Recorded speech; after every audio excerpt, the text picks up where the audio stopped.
छत्रपती शिवाजी महाराजांचा, छत्रपती शिवाजी महाराजांचा, डॉक्टर बाबासाहेब आंबेडकरांचा, डॉक्टर बाबासाहेब आंबेडकरांचा।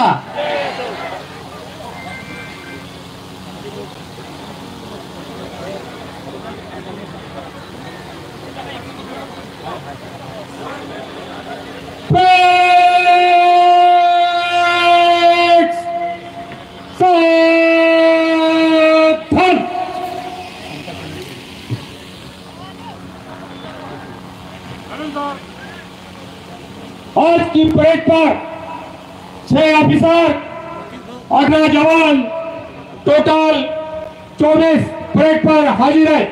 परेड आपके निरीक्षण के लिए हाजिर है। श्रीमान परेड सलामी देगा जनरल सलामी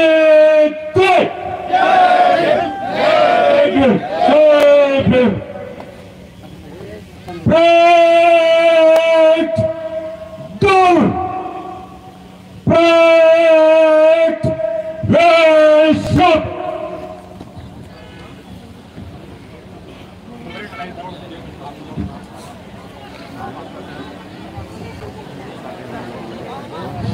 वेळ कमी आहे, अगदी 5 मिनिटांमध्ये या ठिकाणी माझं मनोगत या ठिकाणी व्यक्त करणार आहे उमेदवार या नात्याने।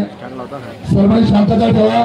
आदरणीय बाळासाहेब आंबेडकर आपल्यामध्ये उपस्थित झालेले आहे।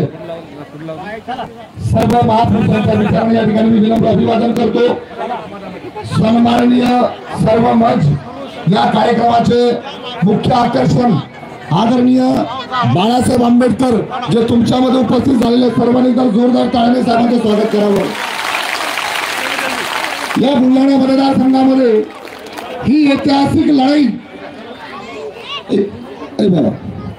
या बुलढाणा मतदारसंघामध्ये ही ऐतिहासिक लढाई होत आहे आणि अशा ऐतिहासिक लढाईमध्ये साहेबांचा स्ट्रोक या दोन्ही गद्दारांना गाडण्याकरता निर्णायक राहणार आहे। वंचित बहुजन आघाडीच्या वतीनं माझ्यासारख्या फाटक्या कार्यकर्त्याला, माझ्यासारख्या चळवळीच्या कार्यकर्त्याला आदरणीय बाळासाहेब आंबेडकरांनी उमेदवारी दिली, या ठिकाणी सिद्ध केलं। आता चळवळीच्या प्रत्येक माणसाची फुलेशाह आंबेडकरवादी, संविधानवादी, बहुजनवादी आपल्या सगळ्यांची जबाबदारी आहे। साहेबांनी उमेदवारी दिली, निवडून आणणं तुमची सर्वांची जबाबदारी आहे। जास्त वेळ घेणार नाही, साहेबांना आपल्याला ऐकायचं आहे। आमची हिंमत नाही आहे, साहेबांच्या समोर बोलायची आमची जबान उठत नाही। तासन तास आम्ही बोलतोय, पण आता हिंमत आमचे पाय थरथर थरथर या ठिकाणी कापून आले। मी आदरणीय बाळासाहेब आंबेडकरांसाठी या ठिकाणी आपल्या सगळ्याच्या वतीने आमचं चळवळीचं दैवत हे शक्को पार करण्याचं भेटलं पाहिजे म्हणून या प्रसंगी मी बोलतो। शेवटचा नेता, या समाजाचा शेवटचा नेता जगला पाहिजे, ही चळवळ जगली पाहिजे, संविधान टिकलं पाहिजे, लोकशाही टिकली पाहिजे, शेतकरी जगला पाहिजे, शेतमजूर जगला पाहिजे। ही विचार घेऊन आदरणीय बाळासाहेब आंबेडकर अरे पापात झाली, अंगपाची झाली तरी सैनिक मैदानावर आहे। नेता सेनापती म्हणतो मी घरात कसा बसू। अरे आमचा नेता अभिमानी आहे, चारित्र्यवान आहे, बाबासाहेब आहे। बाबासाहेब एका ठिकाणी म्हणतात काळारामाच्या प्रवेशाच्या वेळेस की मी सैनिकाचा पोरगा आहे, मी पळकुटा नाही, मी तुला नाही। हेच संदर्भ बाळासाहेब सांगतात की मला या दोन्ही गद्दारांना, संजय गायकवाड, जयश्री शेळके, या दोन्ही गद्दारांना गाडण्याकरता बाळासाहेब तुमच्यामध्ये उपस्थित झालेले आहेत। मला विश्वास आहे, या विश्वाचा परिवर्तन झाल्याशिवाय राहणार नाही। अरे संजय गायकवाड तर स्वतःला डॉन समजतो, स्वतःला मोठा नेता समजतो, तर या बुलढाणा मतदारसंघामध्ये CRPF, BSF, Andhra police, Maharashtra police एवढी सगळी फौज बोलवली। मग या ठिकाणी भीती कोणाच्या मनात आहे? भीती गायकवाडच्या मनात आहे, भीती आमच्या मनात नाही आहे। आम्ही या महाराष्ट्रामध्ये, या देशामध्ये फुलेशाह आंबेडकर विचार जिवंत राहिला पाहिजे आणि का बहुजनवाद जिवंत राहिला पाहिजे, याकरता मी प्रयत्न करत आहे। म्हणून जाता जाता एकच सांगतो साहेब, जाता जाता एकच सांगतो की या ठिकाणी हे दोन्ही गद्दार, महाविकास आघाडीचे गद्दार संजय गायकवाड हे दोन्ही म्हणतात की आम्ही प्रशांत वाघोतेला विकत घेतलं। अरे भिकार चोटांनो, तुम्हारा सांगू इच्छितो, ये भाड़े के लोग नहीं, तुम्हारे गाड़ी में भाड़े के लोग हैं, मतदार संघ के बाहर के लोग हैं। ये गलती बाबा साहब को मानने वाले लोग हैं। अरे कल भी अम्बेडकर थे, आज भी अम्बेडकर है, और जब तक प्रशांत वागोते के सीने में लहू रहेगा तब तक बाबा साहब का राजगुरु का सेवक बन के काम करूंगा। इसलिए मैं जाते जाते ये बात कहना चाहता हूँ, बाबा मैं ये बात कहना चाहतो, साहेब माझा विजय या ठिकाणी निश्चित आहे। गेल्या 5 वर्षात 10 वर्षात मुस्लिमांना सिक्युरिटी देण्याचं काम मी केलं। इथं या ठिकाणी नजमुल मोहम्मद सज्जाद पक्षाला नगराध्यक्ष दिला, मोठ्यामध्ये पंचायत समिती मेंबर दिला। एवढंच काय तर या गायकवाडांच्या दादागिरीच्या विरोधामध्ये त्याची मस्ती जर कोण उतरवली असेल तर वंचित बहुजनाकडे उतरवली आहे। शेर के बच्चे है, शेर की खाल पहनने से कोई शेर होता नहीं। अरे ओरिजिनल शेर तुम्हारे में बैठा है। अकेला ही हूँ, काय म्हणता बाळासाहेब, अकेला ही हूँ। तुमचे किती सैन्य आणा, अरे आमचा नेता जाता जाता एकच सांगतो, एक साहेबांसाठी शेर म्हणतो, तो संजय राऊत टीका टिप्पणी करतो आमच्या नेत्यावर। इसलिए मुझे उर्दू अल्फाज में एक शेर कहना चाहता हूँ साहब के लिए कि फानूस बन की हिफाजत हवा करे, अरे वो शमा क्या बुझाए जिसे रोशन खुदा करे। बाळासाहेब आंबेडकर कार्यकर्त्यांना जिवंत ठेवणारा नेता आहे, या चळवळीला जिवंत ठेवणारा नेता आहे। एक प्रसंग सांगतो 2018चा, या मोताळा शहरामध्ये रेकॉर्ड ब्रेक इतिहासामध्ये 60,000 लोक साहेबांच्या नेतृत्वाखाली जमले होते, पण चळवळीला प्राधान्य दिलं। आदरणीय डोळस सरांचं निधन त्याच दिवशी झालं। चळवळीचा खन्ना कार्यकर्ता, साहित्यिक विचारवंत, मी आदरणीय अंजलीताईला सांगितलं की ताई सभा यावर्षी नाही झाली तर पुढच्या वर्षी होईल, योग येईल। मात्र डोळस सरांच्या अंतिम दर्शनाकरता, त्या कार्यक्रमाकरता साहेबांचं तिथे जाणं गरजेचं आहे। म्हणून आमची प्रतीक्षा संपली। साहेब तुम्ही इथं आले, 7 वर्ष झाले, हा मोताळा तालुका तुमचा आतुरतेने वाट पाहत होता, म्हणून जास्त वेळ घेणार नाही। साहेबांना आपल्याला ऐकायचं आहे, माझ्या आयुष्यावर, माझ्या कुटुंबावर, या चळवळीत माणसावर बुलढाणा जिल्ह्यामध्ये एक उपकार बाळासाहेबांनी केले। आता इमारत तुम्ही कुटुंबासोबत राहा, बाळासाहेबांसोबत राहा। जाता जाता सगळ्या विनंती करतो, माझी निशाणी ही गॅस सिलेंडर आहे, क्रमांक 4चं माझं बटन आहे। तुम्हाला मी गॅरंटी सांगतो, ज्या राजगृहातून मी एडी फॉर्म आणला, अरे त्या घराण्याशी जर मी बेमानी केली तर निसर्ग मला लंबा लावल्याशिवाय राहणार नाही, कधीच होऊ शकत नाही। 1 करोड आज हे पिकाचोड मला विकत घेऊ शकत नाही, ते पागल झाले, दोघे परेशान झाले। एवढेच बोलतो, थांबतो। जय हिंद, जय भीम, जय भारत।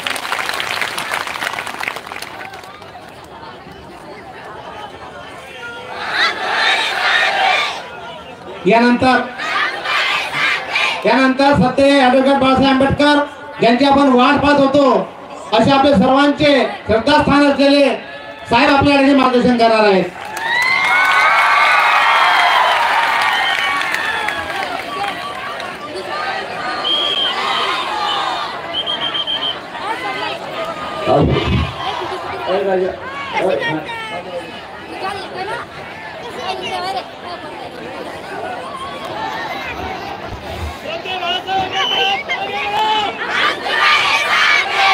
या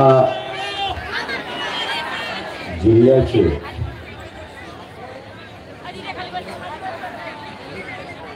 निरीक्षक आणि पक्षाचे असणारे उपाध्यक्ष प्राध्यापक दयावानजी भुईकर,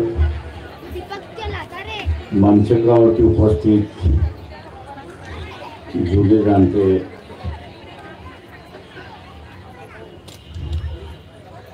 माजी जिल्हा अध्यक्ष जाधव साहेब, मी सगळ्यांचं नाव घेत नाही,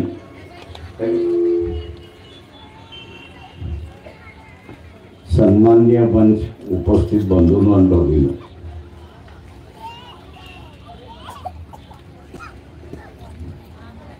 आज प्रचाराचा असताना शेवटचा दिवस, 20 तारखेला मतदान।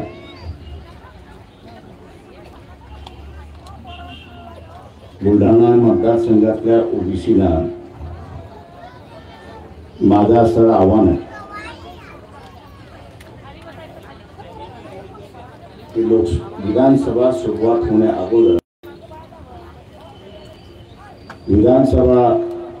होण्या अगोदर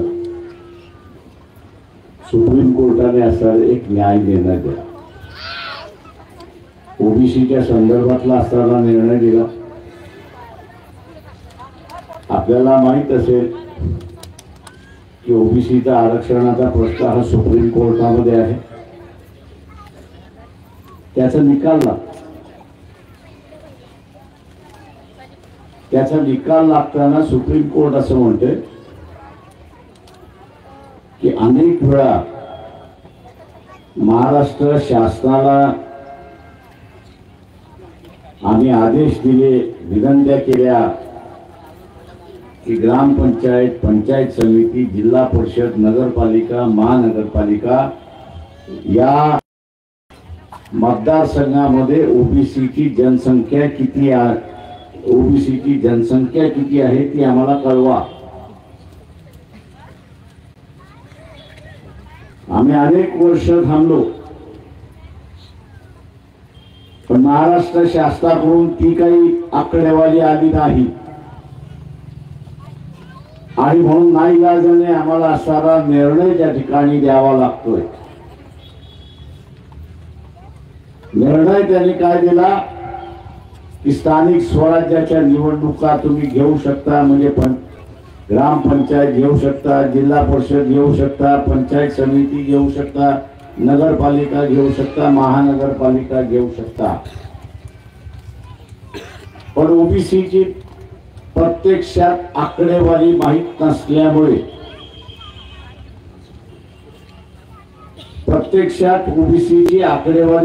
नसल्यामुळे सरसकट 27% आरक्षण ओबीसीला देता येत नाही. सरसकट ओबीसीला 27% आरक्षण देता येत नाही आणि म्हणून ओबीसीचं आरक्षण स्थगन करण्यात आलेलं आहे. म्हणजे उद्या ग्रामपंचायतीच्या निवडणुका झाल्या, पंचायत समितीच्या निवडणुका झाल्या, नगरपालिका, महानगरपालिकेच्या निवडणुका झाल्या, तर या निवडणुकांमध्ये ओबीसी साठी आरक्षित जागा नसणार हे आपण लक्षात घ्या. आरक्षित जागा नसणार अर्थ काय? ओबीसीचं आरक्षण संपूर्ण राजकीय आरक्षण संपव. राजकीय आरक्षण संपवलंय. मी ओबीसीला सांगू इच्छितो, जरांगे पाटील यांनी उमेदवारी उभी केली नाही, त्याच्यात पाठीमागचं कारण आहे.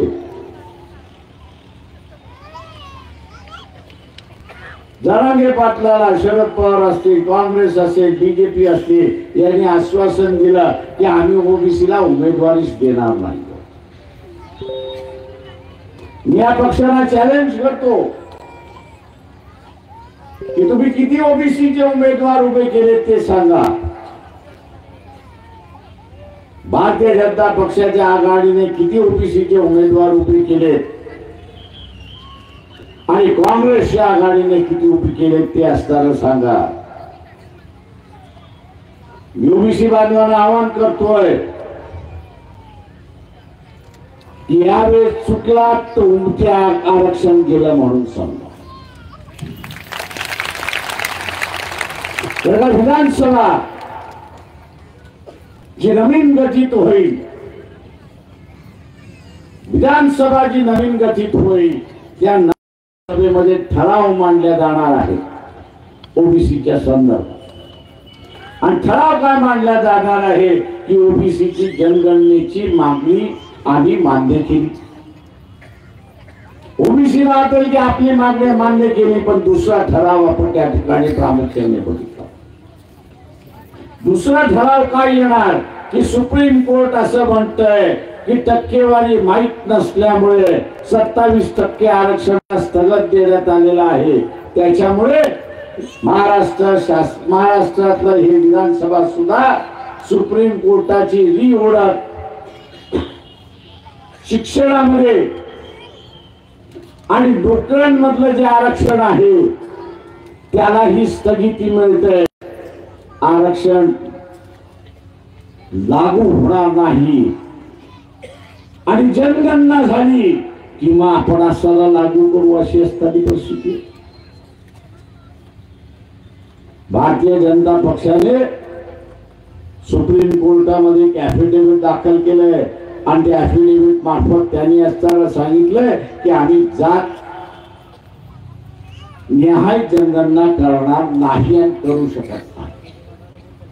हे सुप्रीम कोर्टात ऍफिडेव्हिट दिले. ओबीसीना असताना विचारतो की आपल्याला असणारं आरक्षण पाहिजे की नको पाहिजे. ओबीसीना मी असताना विचारतोय की आरक्षण पाहिजे की नको पाहिजे.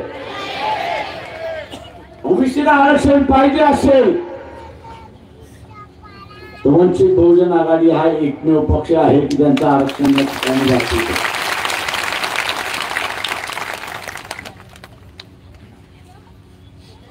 वंचित बहुजन आघाडी हा एकच पक्ष आहे की तो असताना आरक्षण वाचू शकतो. हे आपल्या असताना लक्षात घ्या. इथे गायकवाड असतील किंवा श्रेत असतील या असताना जयश्रीताई असतील हे तुमचं आरक्षण वाचू शकणार नाही. कारण त्यांच्या पक्षाची भूमिका नाही. उलट त्यांच्या पक्षाची भूमिका आहे की ओबीसीचं आरक्षण गेलं पाहिजे. मित्रो, एससी एसटीचं सुद्धा आरक्षण गेलेलं आहे. वर्गीकरणाचा निर्णय आला आणि त्याच्याच बरोबर क्रीमी लेअरचा निर्णय. क्रीमी लेअर म्हणजे काय की कुटुंबातल्या एखाद्या माणसाने आरक्षणाचा लाभ घेतला असेल, कुटुंबातल्या एखाद्या माणसाने सुद्धा आरक्षणाचा लाभ घेतला असेल तर ते कुटुंब क्रीमी लेअर मध्ये येतं. आणि एकदा का ते कुटुंब क्रीमी लेअर मध्ये आलं तर यापुढे त्याला आरक्षण नाही. यापुढे त्याला आरक्षण नाही. तुम्हाला आरक्षण पाहिजे की नको? पाहिजे आहे ना. आपला उमेदवार कोण? काय नाव त्याचं? त्याची निशाणी. मला आव्हान आहे आपल्या सगळ्या,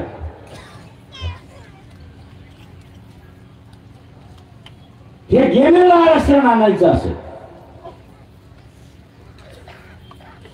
तर मोर्चे काढून आणता येणार नाही, आंदोलन करतून येणार नाही. तर सुप्रीम कोर्टाचा आणि हायकोर्टाचा असणारा निर्णय हे रद्दबादल कोण करू शकतं? कोण करू शकतो?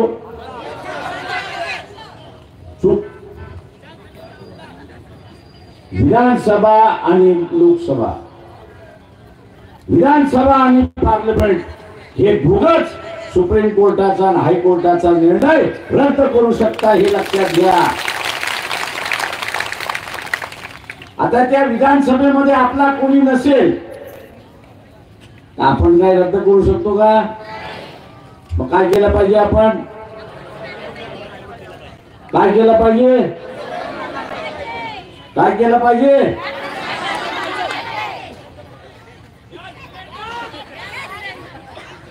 प्रशांत उत्तम वाघोडेंना आपण निवडून आणलं पाहिजे. हे लक्षात घ्या.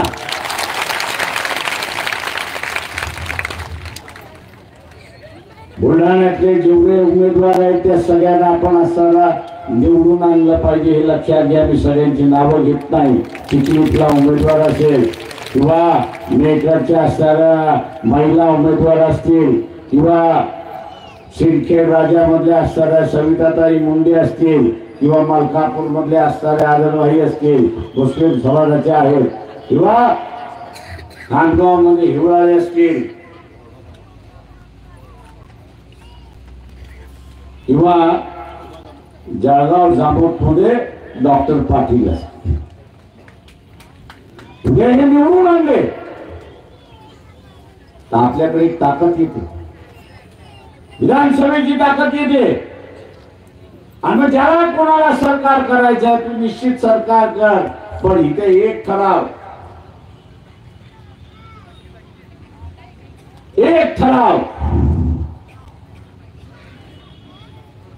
या विधानसभेमध्ये मंजूर झाला पाहिजे आणि तो म्हणजे वर्गीकरणाचा आणि क्रिमिलियरचा सुप्रीम कोर्टाने दिलेला निर्णय हे सभागृह रद्द करतंय. हा ठराव जो तुला करायचा असेल त्याच्याबरोबर आपण सरकारमध्ये जाऊ.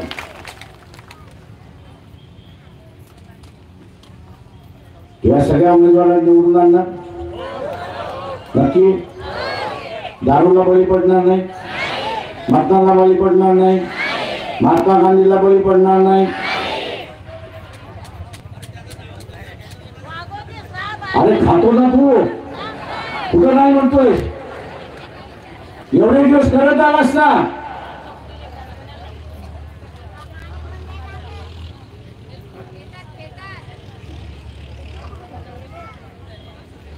मैं मुस्लिम भाइयों और बहनों से कहना चाहता, इस बार आपको मौका मिला.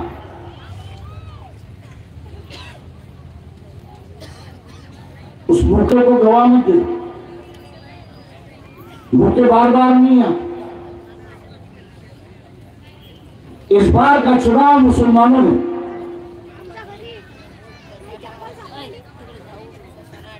नबी के नाम से करना चाहिए, मोहम्मद पैगंबर के नाम से करना.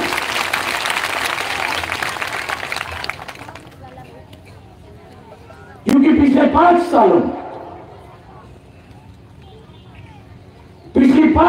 में मोहम्मद पैगंबर के बारे में कहने की गुस्ताखी, अनाप शनाप बातें लिखने की गुस्ताखी कई लोगों ने एक शख्सियत का नाम जो है वो मुसलमान कभी भूल नहीं, और उसका नाम है, महिला का नाम है नुपुर शर्मा. उन्होंने जो लिखा था मैं दोहराना नहीं चाह रहा, लेकिन हर मुसलमान रास्ते पर उतरा था और कह रहा था कि इस नुपुर शर्मा को हम मार डालेंगे, काट डालेंगे अगर सरकार ने इसके खिलाफ कोई कार्रवाई की. गुस्सा आपका जायज था, गुस्सा आपका जायज था, लेकिन जो बातें लिखी वो गलत, बेबुनियादी थी, इंसानियत को पकड़ के नहीं थी. और इसलिए राजस्थान में जो गुस्सा निकला उस पर अफसोस सुप्रीम कोर्ट, कई लोग कोर्ट पे चले, सुप्रीम कोर्ट तक मामला गया, लेकिन सुप्रीम कोर्ट ने यही कहा कि नुपुर शर्मा जैसे को सजा होनी चाहिए, लेकिन दुर्भाग्य है उन्होंने कहा कोई कानूनी नहीं. यहाँ के नबी के बारे में, मोहम्मद पैगंबर के बारे में या किसी खुदा के बारे में, देव देवताओं के बारे में अगर गलत लिखता है तो उसको सजा होनी चाहिए, ऐसा कोई कानून बना. और इसमें हम लोग मजबूर हैं कि हम कुछ कार्रवाई नहीं. इस कमी को कमी करने के लिए कपिल पाटिल जो विधान परिषद के जो सदस्य है, जिसको वंचित बहुजन आघाड़ी ने सपोर्ट दिया था, पाठिंबा दिया था, उससे हम लोग ने कहा कि भैया मोहम्मद पैगंबर के नाम का बिल जो है वो विधान परिषद में आना चाहिए. पार्टी की ओर से वो बिल ड्राफ्ट कर लिया, विधान परिषद में पेश कर दिया, विधानसभा ने उसको स्वीकारा, लेकिन अभी तक कानून बना नहीं है. ये सबसे बड़ी बात. बार कांग्रेस वालों से कहा, मैंने कई बार कांग्रेस वालों से कहा है, अरे यार जो मोहम्मद पैगंबर का जो बिल है उसको कानून में तब्दीली कर दो, ताकि कोई व्यक्ति जो है मोहम्मद पैगंबर हो या और किसी भगवान हो उसके खिलाफ अनाप शनाप की बातें नहीं कर। मुसलमानों, कांग्रेस वालों का जवाब क्या था? प्रकाश भाई थोड़ा सा आस्ते से धीरे से। मैंने कहा किस बात की देर है, किस बात का डर है आपके मन में? नहीं बोले, इस बिल को हम लोग ने हाथ लगाया तो बीजेपी हमारे आंख पे आ गई। इस बिल के बारे में हम लोग ने कुछ कहा तो बीजेपी हम पर टूटेगी। यार मैंने कहा यार मैं तो 10 दिन कह रहा हूं, लेकिन बीजेपी की टूटने की बात ही देख रहा हूं, लेकिन वो तो मुझ पर टूट ही नहीं रहे। मैंने कहा औरंगजेब के मजार पर हम लोग बैलून फूलकर पीछे चादर चढ़ाने हम लोग गए, चादर चढ़ाई और वहीं से हमने लगा। इस सरकार के अंदर हिम्मत है तो कानूनी कार्रवाई करके दिखाओ। चाहे राणा प्रताप सिंह, चाहे शिवाजी महाराज, चाहे संभाजी महाराज हो, चाहे अकबर हो, चाहे टीपू सुल्तान हो या औरंगजेब हो, इस पट्टी के ही बने, इस पट्टी की ही पैदाश और यही के वो राजा रहे। आपस में लड़ाई लड़े होंगे वो उनकी आपस की बात, लेकिन इस पट्टी के है। सरकार ने हम पर कोई केस की, कांग्रेस वालों ने हमसे कहा कि हम लड़कार चुके हैं कांग्रेस वालों से, बीजेपी वालों से, लेकिन वो करने के लिए तैयार नहीं। आप क्यों डरते हो? क्या आपके दिल में खौफ है या सिर्फ मुसलमानों को वोट बैंक की तरह पर इस्तेमाल करना चाहते? मैं मुसलमानों से पूछता हूं, कांग्रेस ने आपके झोली में कितने उम्मीदवार बताओ तो सही, कितने उम्मीदवार दिए? बुलाना में एक भी नहीं है। बाकी की जिले की बात सुन, और मैं मुसलमानों से कह रहा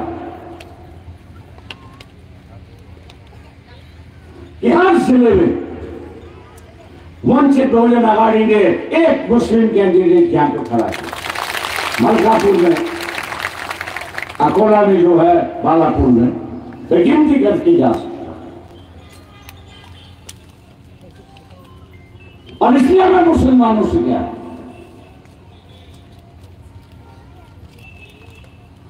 मौका आया है।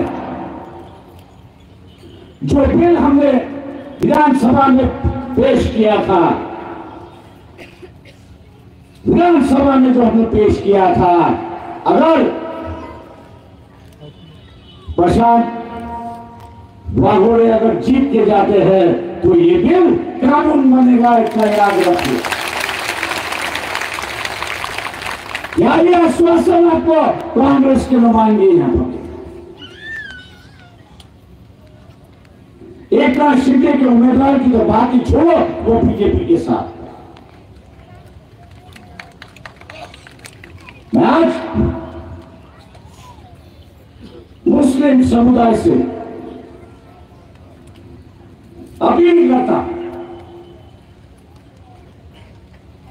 कि जिस तरह रास्ते पर टूट पड़े गफूर शर्मा के खिलाफ कार्रवाई होनी चाहिए, उसी तरह 20 तारीख को मुस्लिम समाज रास्ते पर उतरे और यही कहे कि हम गैस सिलेंडर को वोट दे रहा है।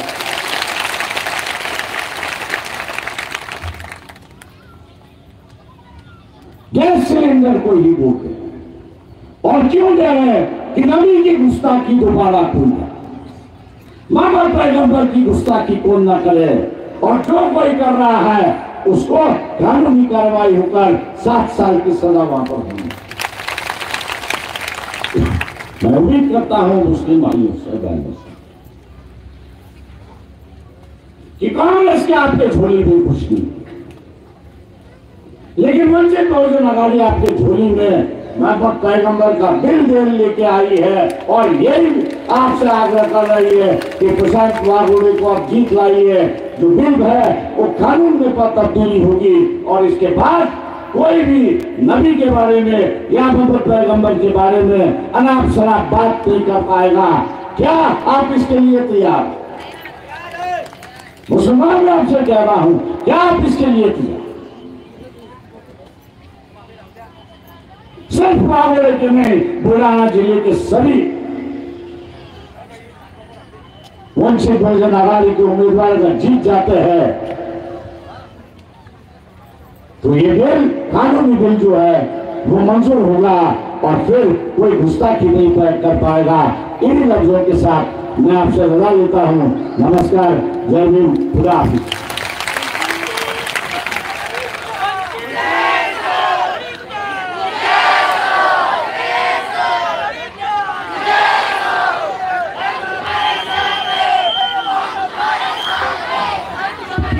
वंचित बहुजन आघाडीचा, वंचित आघाडीचा, वंचित बहुजन आघाडीचा श्रद्धेय एडवोकेट बाळासाहेब आंबेडकर, तुम आगे बढ़ो। श्रद्धेय बाळासाहेब आंबेडकर, तुम आगे बढ़ो। या ठिकाणी साहेबांनी आपल्याला जे मार्गदर्शन दिलं की वंचित बहुजन आघाडीच्या या उमेदवारांना निवडून आणायचं आहे आणि म्हणून आपण या ठिकाणी सर्वांनी आपले उमेदवार आदरणीय प्रशांत वाघोटे यांच्या प्रचारार्थ बुलढाणा जायचं आहे।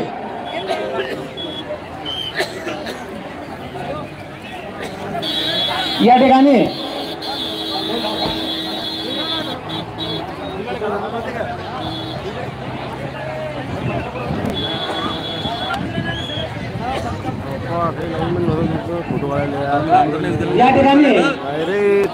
अनिल भाऊ शिकारे भीम आर्मीचे जिल्हा संघटक यांचा आज या ठिकाणी सर्वांच्या उपस्थितीमध्ये वंचित बहुजन आघाडीमध्ये प्रवेश होत आहे।